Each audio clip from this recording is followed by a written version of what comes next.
Okay, let me tell you something. एक gift basket को beautiful बनाना सिर्फ उसमें चीज़ें रख देने का नाम नहीं है। कभी कभी एक सिंपल सी बास्केट को वाव बनाने के लिए रिबन्स, थोड़ी सी क्रिएटिविटी और बहुत ज़्यादा पेशेंस चाहिए होता है। और आज की बास्केट का थीम था blue. So let's see how this little basket slowly turns into something gift worthy. सबसे पहले मैंने रिबन को लगाना स्टार्ट किया। लाइक ऑनेस्टली रिबन लगाना जितना ईजी लगता है ना, एक्चुअल में उतना ईजी नहीं है। ईजी है बट इसकी जो डिफिकल्ट थिंग ये मुझे लगती है ना, वो ये कि जब आप रिबन लगा रहे होते हो ना, उसका रोल खुल जाता है, फिर आप उसको रोल करते हो, फिर उतनी देर में आपकी जो ग्लू होती है वो वेस्ट हो रही होती है। लाइक इस तरह से।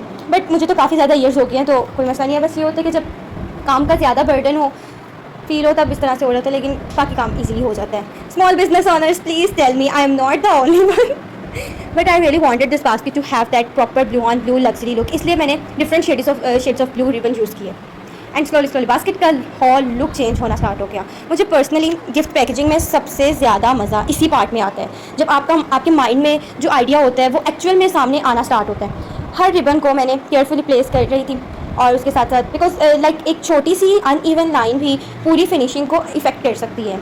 और हाँ, अगर आप सोच रहे हैं ना कि ये सब एक ही अटैम्प्ट में परफेक्ट कर लिया मैंने, तो ये बिल्कुल गलत सोच रहे हो इसके पीछे थोड़ी सी स्ट्रगल, थोड़ी सी फिक्सिंग और ऑब्वियसली बहुत सारा पेशेंस चाहिए होता है। ये मुझे तो काफ़ी ज़्यादा टाइम हो गया ना ये काम करते हुए, काफ़ी ज़्यादा ईयर्स हो गए ये काम करते हुए। तो ये है कि अब जाकर मैं बहुत कर लेती हूँ परफेक्टली काम, लेकिन फिर भी जो कुछ होती हैं जब बर्डन ज़्यादा होते हैं, जैसे कि मैंने बताया तब। अब बास्केट का ब्लू थीम काफ़ी क्लियरली शो होना स्टार्ट हो गया था, but I don't no want it to look too much इधर, इसलिए रिबन्स को ऐसा बैलेंस किया है कि बास्केट कलरफुल भी लगे बट स्टिल एलिगेंट। और ऑनेस्टली गिफ्ट हैम्पर बनाते वक्त मेरी फेवरेट चीज़ ये होती है कि मैं इमेजिन करती हूँ जब ये बास्केट किसी को रिसीव होगी, उनका रिएक्शन क्या होगा। वो सबसे अमेजिंग थिंग होती है। लाइक आप किसी को एक सडनली सरप्राइज़ दे दो जाकर, और उसका जो रिएक्शन होगा ना, वो देखने वाला होता है यार।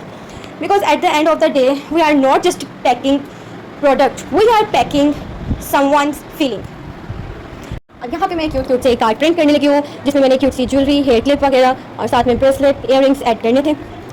और मेरे से इस वाले पार्सल में ना 2 ब्लेंडर हुए हैं और दोनों ही वीडियो रिकॉर्डिंग से रिलेटेड हुए हैं। दोनों की वीडियो मेरे से स्किप हो गई। लाइक उस पार्ट की भी जिसमें मैं सारी चीज़ें निकाल के दिखा रही थी कि इस बास्केट में क्या क्या प्रोडक्ट ऐड है, और वो वाली भी जो मैंने कार्ड प्रिंट कर रही थी। जब फाइनल रिजल्ट सामने आता है ना, like suddenly all that effort feels completely worth it.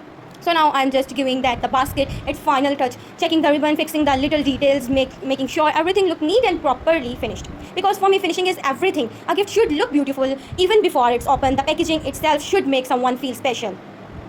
Here is the final look. Blue ribbon, cute little details, and lots of love. If you are receiving this as a gift, would you be happy? Let me know in the comments, and if you want to see more gift creation from Umilza, don't forget to subscribe.